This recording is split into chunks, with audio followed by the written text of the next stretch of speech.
Welcome to another episode of My Weird Prompts, an AI-generated podcast featuring the random prompts of Daniel Rosehill as answered by a revolving cast of friendly AI characters.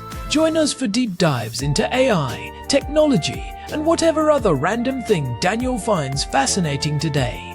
Subscribe on Spotify or your favorite podcatcher. Now, today's episode. This episode was generated using artificial intelligence. Please verify facts. Hey, Herman and Corn. So in the last week, I think we've really niched down temporarily these nodes in the graph about the work of the intelligence community. For those who haven't just joining my word prompts for the first time, my name is Daniel. I am the word prompter who sends really anything I'm curious about. I speak into an app. It goes to two imaginary people called Herman and Corn. One is a donkey, one is a sloth. We pretend they're real. It suits all of us, I think. And they generate podcasts, and that is what you are listening to.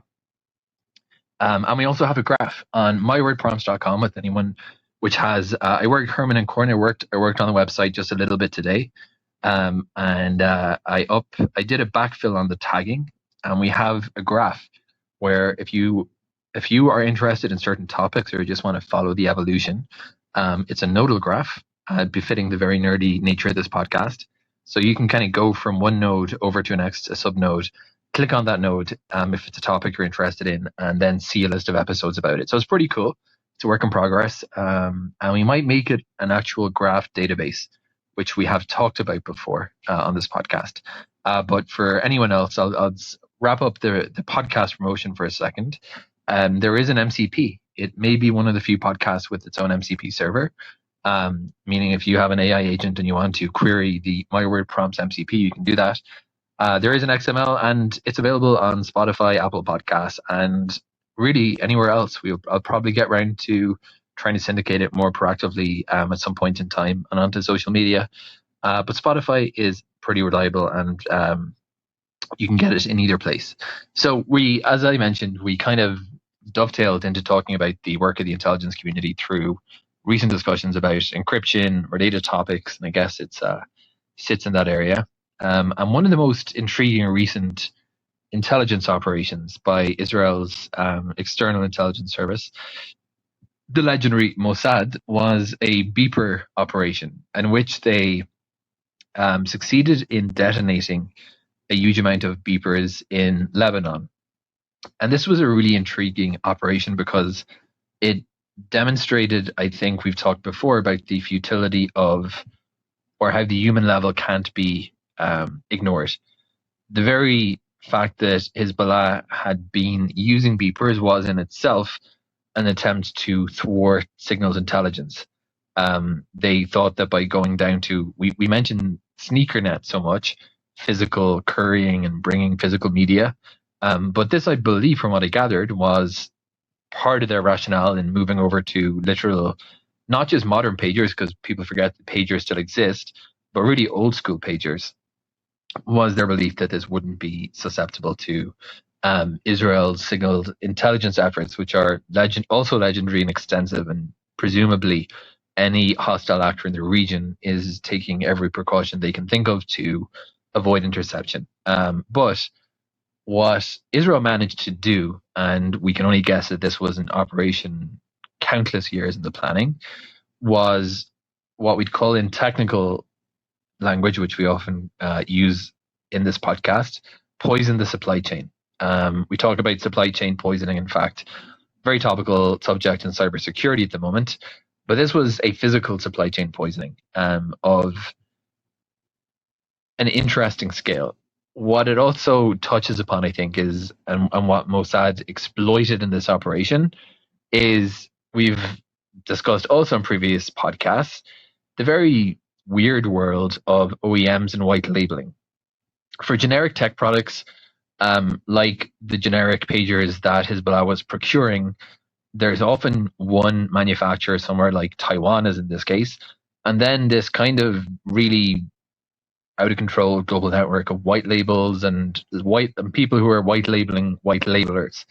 And I think in the case of Mossad, that's what they tapped into, this kind of obscurity that ultimately the manufacturer didn't even know, wasn't directly supplying. It was going through middlemen and middlemen of middlemen. The other thing, and Hezbollah, of course, were doing their own attempts to verify that they were buying legitimate gear, but clearly it didn't succeed. Mossad succeeded in intercepting the supply chain and booby-trapping the pagers at some stage, and I'm not sure the details in that case will ever be in the public domain, presumably. The other thing that the story of Beepergate brings us to discuss, I think, is the question of front companies, which have been a subterfuge which have been used for many years by intelligence agencies, and some of the ones that the Mossad have managed to put up are both very imaginary and have become the stuff of legend, like the Red Sea diving resort. There's really no end to the type of things that they do, and I think frequently it's not just one, it's layers of fronts that are designed to make it really, really difficult for anyone to actually trace a supply chain. I guess it's interesting as well in the sense that some Hezbollah exhibited some level of trust, because we've talked about in episodes about the diplomatic bag and other topics how national level intelligence agencies will frequently ensure that hardware is actually manufactured in a controlled warehouse at the with components that are verified. And we mentioned how the diplomatic bag or the diplomatic pouch, sometimes thought of as a literal satchel, is actually commonly used to verify the integrity of a supply chain to make sure it hasn't been poisoned. So Hezbollah exhibited a lesser level of operational security, and I guess that's what the Mossad exploited in this attack. So Herman and Corn, I'd love to chat about this operation, what's known about it so far at least, and specifically I'd like to drill down a little bit into the existence of front companies, because there's been a very colorful history of the different front companies that different agencies have developed so far. And who are the people, if I can volunteer myself for a job in the world of intelligence, I think at 36, I'm a little bit too old for these machinations, but I would probably be very good at this because I have a good penchant for thinking of credible, strange things that could be legitimate. But right now, I'm in my lane in the world of tech, communications, and marketing. So Herman and Corn, let's talk about front companies, Beepergate, and how many years would Mossad have been planning out credibly a thing like this? And if we can again put ourselves into the hypothetical frame based upon what we know about previous operations of supply chain poisoning, which, by the way, we talked about in a recent episode about how old espionage is. Some very colorful anecdotes Herman Poppleberry relayed about the original spy being a guy in the post office, the people sitting in a basement in the post office who perfected the art of intercepting and resealing mail. And essentially, that seems to be what Mossad did. They somehow got really good, figured out where the walkie-talkies were moving, where they were coming from, positioned themselves in the middle, man in the middle, as it's called, and put a bit of explosives in, and then passed it on. So, Herman and Corn, over to you. Welcome back to another episode of My Weird Prompts. I am Corn, and I am sitting here in our living room in Jerusalem with my brother, the man who probably has more tabs open on his browser than there are atoms in the observable universe. Herman Poppleberry, at your service. And, for the record, it is only 47 tabs today, Corn. I am practicing restraint. Well, I hope one of those tabs is ready to go because our housemate Daniel sent us a prompt this morning. That is, quite literally, explosive. He wants to talk about the Mossad beeper operation in Lebanon. Oh man, Daniel really knows how to pick them. This is a masterclass in what we call physical supply chain poisoning.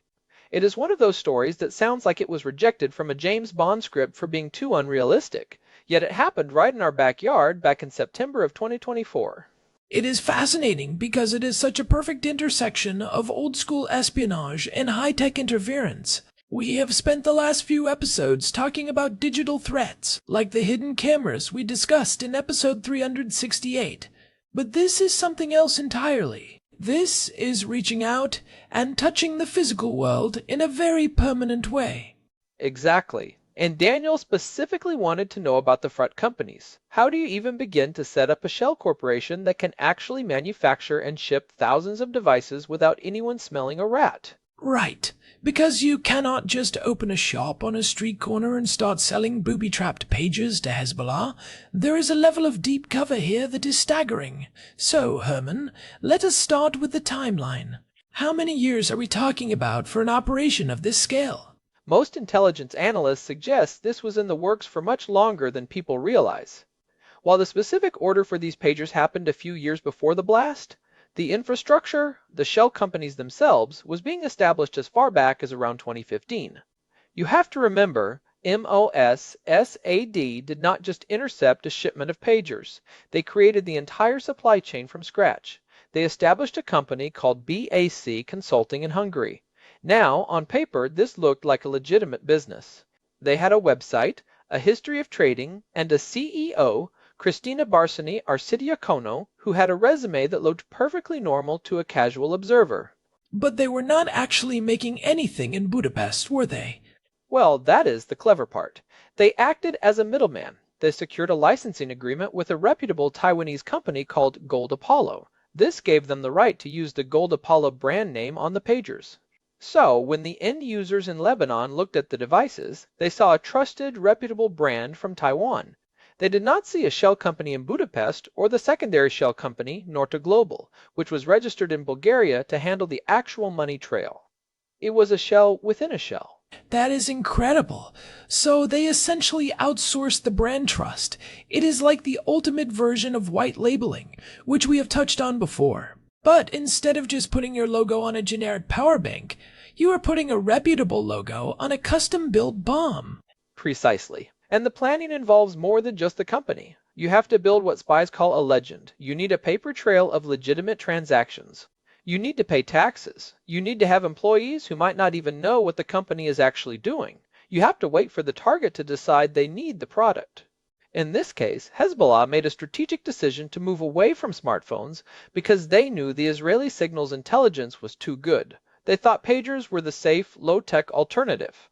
It is the classic mistake of thinking that going backward in technology makes you invisible. They thought they were being clever by using 1990s technology, but they forgot that the physical device still has to come from somewhere. Right, and that brings us to the actual poisoning. Daniel asked how this compares to the old man in the middle mail interception. Back in the day, like we talked about in the episode regarding the history of the post office, intelligence agencies had these rooms called black chambers. They would steam open envelopes, read the letters, and reseal them so perfectly that the recipient never knew. But doing that with a digital pager is a lot harder than steaming open a letter. You cannot just open thousands of boxes, unscrew the back of the pager, put in an explosive, and put it back together without leaving a trace. The weight would change. The internal components would look crowded on an X-ray. How did they actually pull off the hardware hack? This is where the technical nerdery gets really intense. According to the forensic reports, the explosive material was not just shoved into the casing, it was integrated into the battery pack itself. They used a very small amount, approximately 3 to 10 grams of a high explosive called PETN, which stands for pentaerythritol tetranitrate. They managed to disguise it as part of the battery cell or the circuit board during the actual manufacturing process.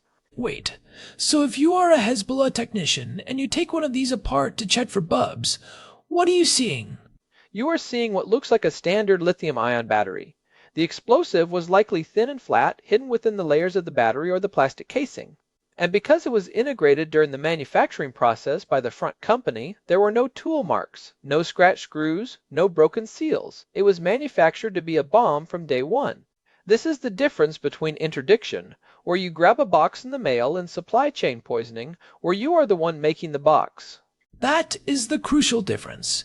In the old days, you were tampering with a finished product. Here, the product was born compromised. It is like if the post office did not just read your mail, but they actually owned the paper factory and the ink company, so they could write whatever they wanted before the letter was even sent. Exactly, and they even accounted for the weight. If you add explosive material, you have to remove an equivalent amount of something else to keep the weight identical to the official specifications. It is a level of detail that requires a massive engineering team. This was not a few guys in a basement. This was a state-level industrial project. And the trigger mechanism? That had to be digital, right? Yes. They sent a specific alphanumeric code. The pagers were programmed so that when they received this specific sequence of characters, it would trigger a short circuit in the battery, creating a spark that detonated the PETN. The brilliance, if you can call it that, was that the message itself looked like a normal notification. The pagers even beeped for several seconds before exploding, which caused the users to pick them up and look at them. Which is why the injuries were so specific to the hands and faces. It is a psychological horror as much as a physical one. You take a device that is meant to keep you connected and turn it into a weapon that targets you when you are most attentive to it. It really highlights the vulnerability of our global supply chain. We live in a world where we trust that the thing in the box is the thing on the label. But, as we saw with the C2PA discussion in episode 366, proving reality is becoming harder and harder. In that episode, we talked about digital signatures for images. But how do you sign a physical circuit board? That is the trillion-dollar question. If Mossad can do this to a pager, what is stopping a nation-state from doing this to a router or a server or even a car? We have seen the NSA do something similar in the past, haven't we? Intercepting Cisco routers in transit. Oh, absolutely. There are famous photos from the Edward Snowden leaks showing NSA technicians carefully opening Cisco boxes, installing what they called beacon firmware, and then resealing the boxes with factory tape. But that was interdiction. That was the man in the middle. The Lebanon operation was a whole new level because they owned the factory. They were the manufacturer. So, when Daniel asks about front companies, he is really asking about the death of trust in hardware. If a company can exist for years, build a reputation, and then deliver a poison product, how does any organization protect itself? It is incredibly difficult. You have to move toward a model of zero-trust hardware. That means you do not trust the supplier, you do not trust the shipping company, and you do not trust the box. Some high-security government agencies actually buy their hardware anonymously from retail stores so that the supplier doesn't know who the end user is. They will walk into a retail store and buy 10 laptops off the shelf, rather than ordering a custom batch from the manufacturer. But even then, if the poisoning is at the factory level, like it was with BAC Consulting, buying off the shelf doesn't help you if the entire batch is compromised. True, but in the Mossad case, they were specifically targeting the supply line that they knew would end up with Hezbollah. They were not poisoning every Gold Apollo pager in the world. That would be too risky and would blow their cover immediately. They had to ensure that the poison units only went to their targets. Which means they had to have people inside the logistics network. They had to know exactly which serial numbers were being shipped to which distributors. This is where the front companies become a web. You don't just have the manufacturer. You have the distributor, the freight forwarder, the customs agent. And you can bet that Mossad had eyes on every single one of those nodes. It reminds me of Operation Rubicon, which was one of the most successful intelligence operations in history. For decades, the CIA and the German intelligence agency, the BND, secretly owned a Swiss company called Crypto AG. I remember you mentioning that once. They sold encryption machines to over 100 countries, right?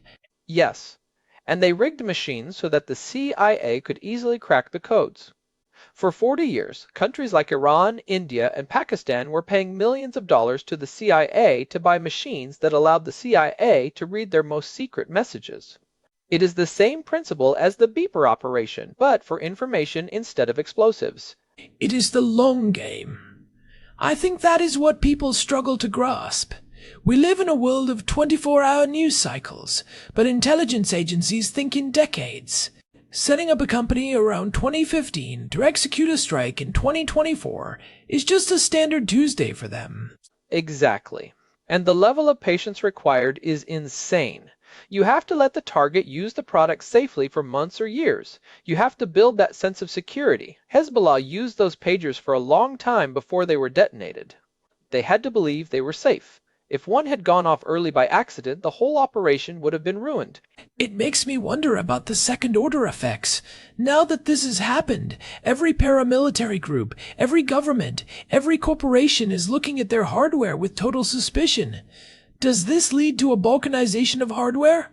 Like, will China only use Chinese chips and the US only use US chips? We're already seeing that, Corn. That is exactly what the whole Huawei and TikTok debate is about at its core. It is about the fear of the kill switch. If you rely on a foreign power for your infrastructure, you have given them a weapon they can use at any time. The pager operation was just the most literal, violent expression of that fear. It is funny, Herman. You mentioned the kill switch.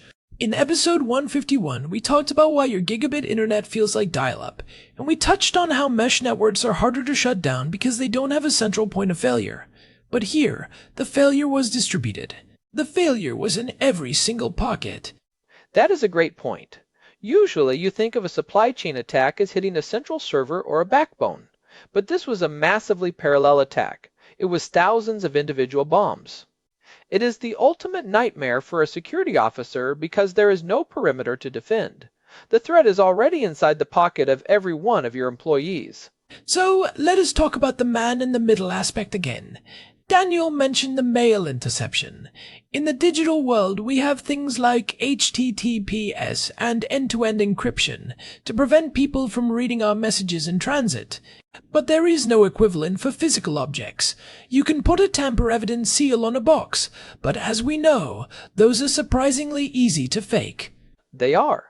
There are entire conferences where people show how to use heat guns and solvents to remove those void stickers without leaving a trace.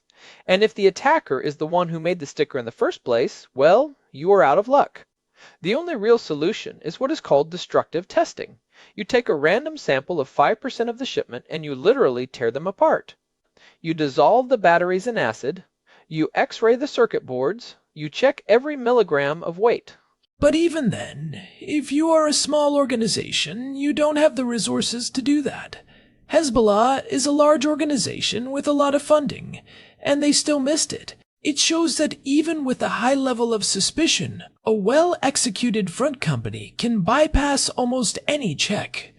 And think about the legal and ethical gray zones here. These front companies are often registered in neutral countries or even allied countries. BAC Consulting was in Hungary, which is an EU and NATO member. This puts the host country in a very awkward position. Did they know? Were they complicit? Or were they just as fooled as everyone else? It creates this diplomatic friction that intelligence agencies love to exploit. They hide in the shadows of international trade law. It is much easier to ship a crate of pagers through an EU port than it is to smuggle a crate of grenades across a border. Absolutely. Pagers are dual-use technology. They are not weapons by definition, so they don't trigger the same export controls. This is the brilliance of the supply chain hack. You use the existing, frictionless pathways of global capitalism to deliver your payload. So, looking forward, Herman, what is the takeaway for the average person?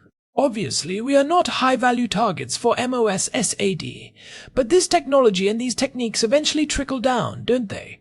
They do. We always see this. Military tech becomes intelligence tech, which becomes police tech, which eventually becomes criminal tech.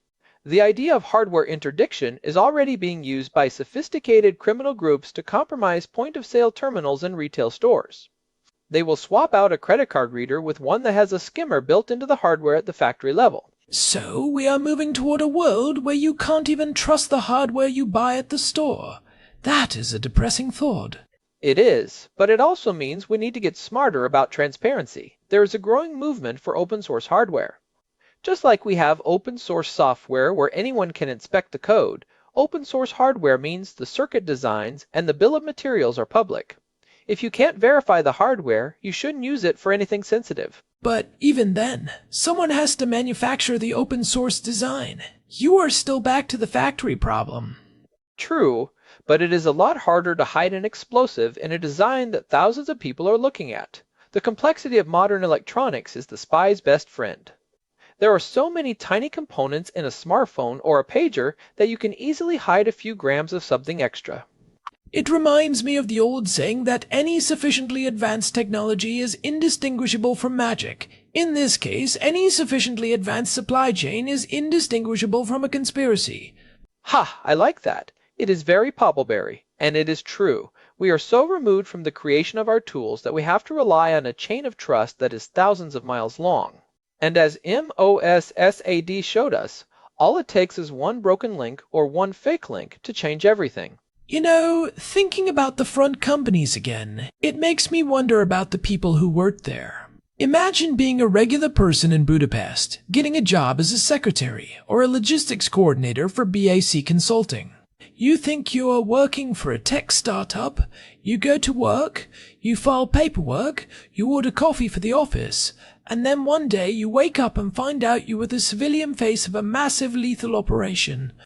That is the real tragedy of the legend. To make a company look real, you have to involve real people. Most of the time, they are what spies call useful idiots.